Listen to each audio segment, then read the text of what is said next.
بسم الله الرحمن الرحيم.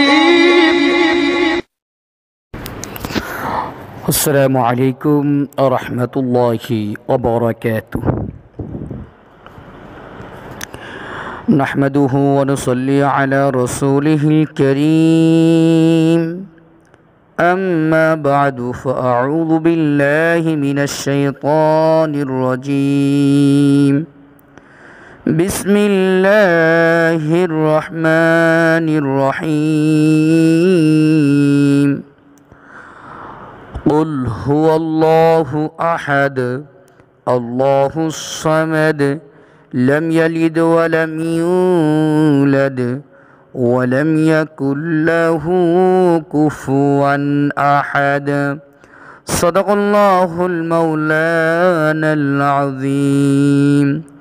সম্মানিত বন্ধুগণ, তো আপনারা সকলে কেমন আছেন? আশা করি আল্লাহ সুবহানাহু ওয়া তাআলার রহমতে সকলেই ভালো আছেন। আমিও আল্লাহ সুবহানাহু ওয়া তাআলার রহমতে খুবই ভালো আছি, আলহামদুলিল্লাহ।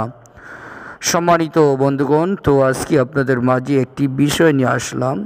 বিষয়টি হইতেছে সূরাতুল ইখলাস দিয়ে বশীকরণ করা।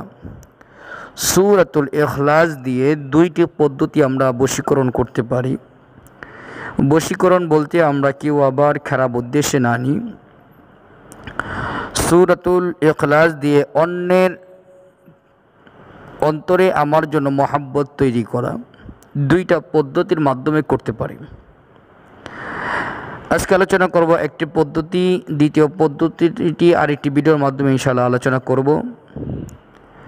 এই দুইটা পদ্ধতি থেকে যে কোনো একটি পদ্ধতি আপনি অবলম্বন করতে পারেন।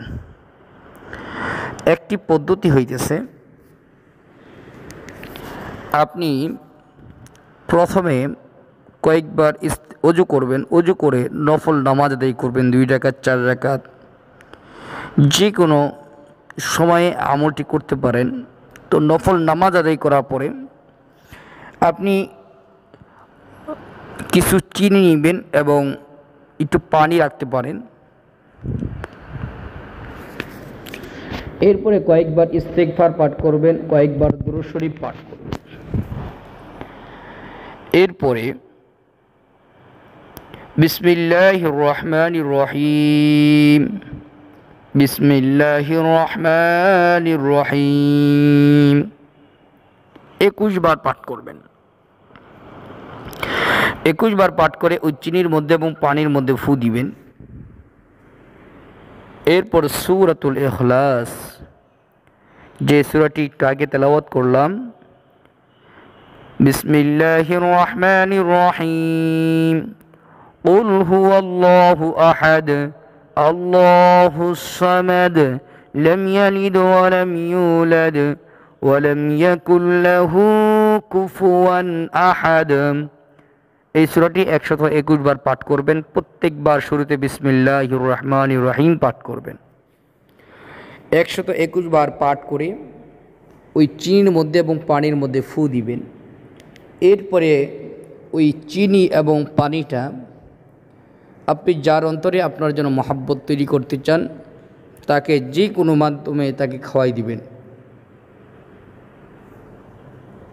ইনশাআল্লাহ তার অন্তরে আপনার জন্য প্রচুর পরিমাণে মহাব্বত আল্লাহ বাড়িয়ে দিবেন।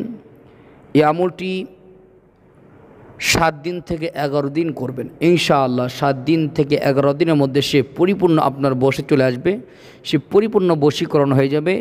ইনশাআল্লাহ তার অন্তরে আপনার জন্য গভীর থেকে মহাব্বত আল্লাহ তাআলা বৃদ্ধি করে দিবেন ইনশাআল্লাহ। আল্লাহ সুবহানাহু ওয়া তাআলা আমাদেরকে আমলটি করার তৌফিক দান করুন, আমিন। আসসালামু আলাইকুম ওয়া রাহমাতুল্লাহি ওয়া বারাকাতুহু।